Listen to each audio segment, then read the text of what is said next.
दो भाई मोहन और सोहन की कहानी। एक समय की बात है। एक गांव में मोहन और सोहन नाम के दो भाई रहते थे। उनके माता पिता कुछ समय पहले ही एक दुर्घटना में चल बसे थे। अब दोनों भाई ही एक दूसरे का सहारा थे। मोहन सोहन से बड़ा था, इसीलिए मोहन अपने भाई की हर जरूरत पूरी करना अपनी जिम्मेदारी मानता था। वह चाहता था कि सोहन अच्छा पढ़ लिख कर नौकरी करे, इसलिए मोहन दिन रात मेहनत करके पैसे कमाता था और उन पैसों से सोहन की पढ़ाई का खर्चा उठाता था। मोहन एक कारखाने में काम करता था। कारखाने का काम खत्म करके वह चाय की दुकान खोलता था ताकि कुछ और पैसे कमा सके, जिससे सोहन की फीस और उसकी जरूरतें अच्छे से पूरी कर सके। मोहन सुबह जल्दी कारखाने जाता था, इसलिए वह जल्दी उठकर घर का सारा काम करता था और दोनों के लिए खाना बनाकर रख देता था ताकि सोहन को पढ़ने में कोई दिक्कत ना आए। इस तरह दिन बीतते गए और सोहन की स्कूल की पढ़ाई पूरी हुई। अब उसने मोहन के सामने कॉलेज जाने की इच्छा जताई। मोहन के लिए कॉलेज की फीस भरना थोड़ा मुश्किल था, लेकिन फिर भी वह सोहन की बात मान लेता है ताकि उसकी पढ़ाई ना रुके। अब मोहन को और ज्यादा काम करना पड़ता था। मोहन रात को 12 बजे तक कारखाने और चाय की दुकान वाला काम खत्म करके घर आता था और सुबह जल्दी 5 बजे निकल जाता था। इस तरह समय गुजरा और सोहन ने अपनी कॉलेज की पढ़ाई जारी रखी।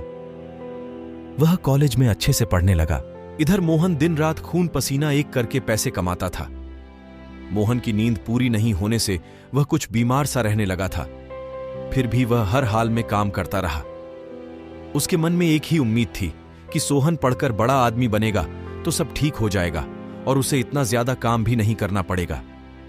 इस तरह से 3 साल बीत गए। आज सोहन के कॉलेज की पढ़ाई पूरी हुई और आज उसके कॉलेज का परिणाम आने वाला था। मोहन बहुत खुश था कि सोहन बहुत अच्छे अंकों से पास होगा। मोहन उस शाम को मिठाई लेकर जल्दी घर पहुंच गया और घर जाकर सोहन का इंतजार करने लगा। उसने सोचा कि आज सोहन के आते ही वह उसे मिठाई खिलाएगा। मोहन अपने भाई का इंतजार करने बैठ जाता है। काफी समय बीत जाने पर भी सोहन का कुछ पता नहीं था। मोहन बार बार दरवाजे पर जाकर देखता रहा। इस तरह रात के 11 बज चुके थे। अब मोहन का भय बढ़ने लगा, लेकिन फिर भी उसने खुद को संभाला और कहा कि कैसा लड़का है, परिणाम अच्छा आया होगा, इसलिए दोस्तों के साथ पार्टी करने चला गया होगा और अपने भाई को ही भूल गया। वह मन को बहलाने लगा। अब तो काफी समय हो गया। मोहन को लगा उसके भाई को कहीं कुछ हो तो नहीं गया और वह डर गया। कुछ देर बाद कोई दरवाजे पर आया। अब मोहन ने राहत की सांस ली और कहा, चलो, ये लड़का आ गया। उसने दरवाजा खोला और देखा कि कुछ पुलिस वाले आए हैं। मोहन डर के मारे कांपने लगा और पूछा कि आप लोग क्यों आए हो? मेरा भाई कहां है? वो ठीक तो है ना? इतने में एक पुलिस वाले के पीछे से सोहन निकला और मोहन के पैरों में पड़ गया। मोहन ने उसे उठाकर गले से लगा लिया और कहा, भगवान का शुक्रिया कि तू ठीक है, मैं तो बहुत डर गया था। इतने में एक पुलिस वाला कहता है कि मोहन जी, आप बहुत भाग्यशाली हैं कि आपके पास सोहन जैसा भाई है। सोहन ने आज वो कर दिखाया है जो हर कोई नहीं कर पाता है। इसने अपनी कॉलेज की पढ़ाई के साथ पुलिस की भर्ती की तैयारी भी की थी। आज उसके परिणाम भी आए हैं। सोहन ने दोनों परीक्षाओं में बहुत अच्छे अंक प्राप्त किए हैं। कुछ दिन बाद इसकी ट्रेनिंग शुरू होगी और फिर नौकरी पक्की हो जाएगी।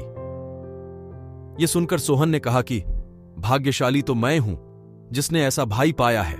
इन्होंने मेरी हर जरूरत को पूरा किया है और उसके लिए कड़ी मेहनत की। लेकिन अब समय आ गया है कि ये आराम करें और मैं इनकी हर जरूरत पूरी करूंगा। ये देख मोहन खुशी से रोने लगा। दोनों भाई आपस में गले लगे। पुलिस वालों ने उन्हें बधाई दी और सबने मिठाई खाई। कहानी से सीख, परिस्थिति कैसी भी हो, लेकिन कभी मेहनत करना मत छोड़ो। एक दिन आपको सफलता जरूर मिलेगी।